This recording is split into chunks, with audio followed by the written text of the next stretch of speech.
Anonymous Watch Guy here with a full review video. Quick wrist check, wearing the Tissot Henry Diver. Full review on that one coming pretty soon. It's a cool watch. Today we are looking at another very cool watch that I picked up at the same time on a Black Friday sale from Long Island Watch. This watch is from Cadola. This is the Cadola Lydden Hill Automatic.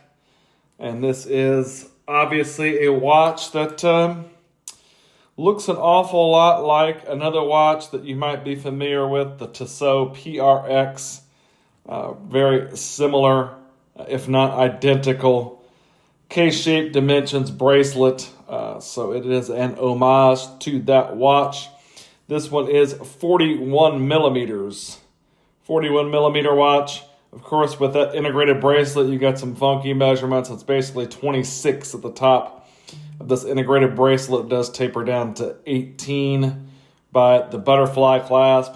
The case itself is approximately 45 millimeters.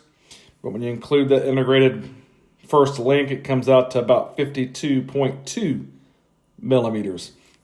You do have a push-pull crown there that is signed with the C for Cadola. It does give you 100 meters water resistance still. It is 12 millimeters thick. 12 millimeters thick to a flat sapphire crystal. You do get a sapphire crystal on this one. As you can see, it does have some anti-reflective treatment on there. Not too shabby. On the AR gives you a nice shot of that beautiful canary yellow dial. This is running the venerable Seiko NH35 movement, so you know what you're going to get there. Workhorse automatic movement. Not going to be any issues there. Retail on this is more than anybody'd ever pay. I think they were, it was less than $200 what I paid for it. $140, $150 during that Black Friday sale. I think normally on Long Island Watch, these are about $330 or $340. At that price, it's not too bad of a deal. If you can get it sub $200, I think that's really where you want to buy this watch at. But it is not too shabby.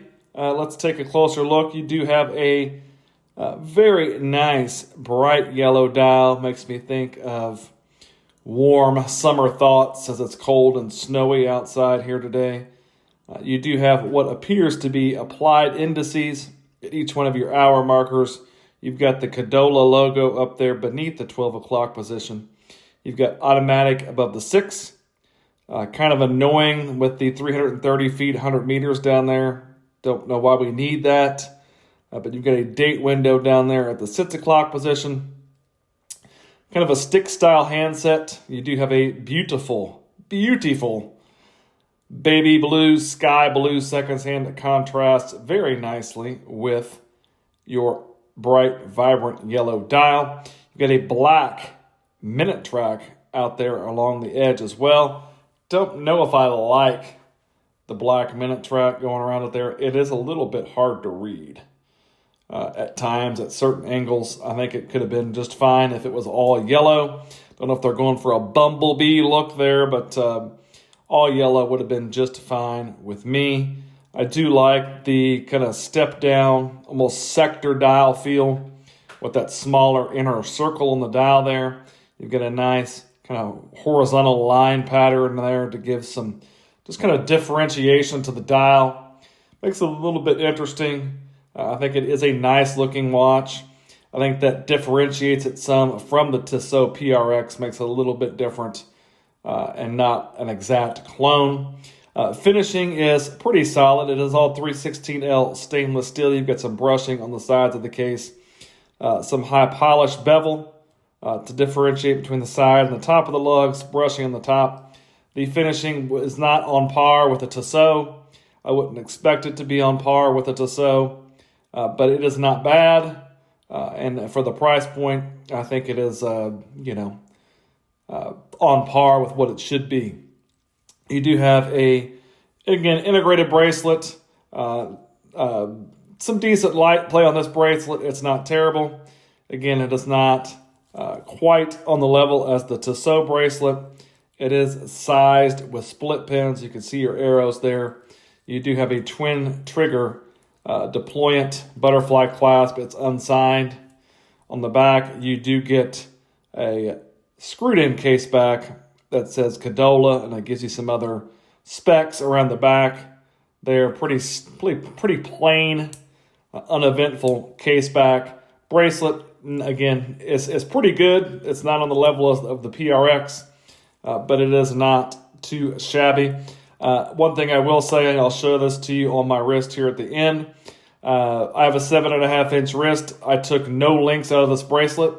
I've also done that with a PRX, though. For full disclosure, the PRX chronograph I had, I wore right out of the box, and it fit me very well without being sized. So if you have a larger than maybe a 7 3/4 inch wrist, this bracelet right out of the box might be too small for you. Just FYI, smaller wrists, no issue. But a very nice looking watch, a beautiful yellow dial. Love that yellow dial. Love the pop of blue that goes with it as well. And again, just feels fairly well built. No issues. I don't have a PRX right now. I've sold all of them, but I've handled multiple PRXs. It falls a little bit short of that, but if you're looking for that style and maybe you like this dial a little bit better, maybe you prefer the NH35 movement to the Powermatic 80. Some people might. This may be an avenue for you. So let's take a look at the lume on the watch, and then we'll take a look at it on my 7.5-inch wrist. Here is the lume on the watch. You can see you've got a really solid glow from the handset. Some C3 looking lume, kind of greenish in color. Don't know if it is Swiss Superluminova. You can kind of see just in the short time, though, at least I feel like, the indices already starting to dull down a tick.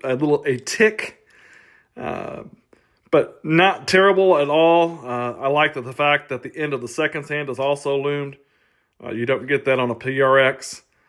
So that is a nice touch as well. It's not a dive watch. Being just a sports watch, I think the lume is definitely not a negative. I think it's not necessarily a strong suit, but it's fine. The lume is fine. Here's the watch on my 7.5-inch wrist. You can see it looks very nice. You do get some good light play on the bracelet. Again, this bracelet is straight out of the box, unsized. You can see that it fits my wrist fine.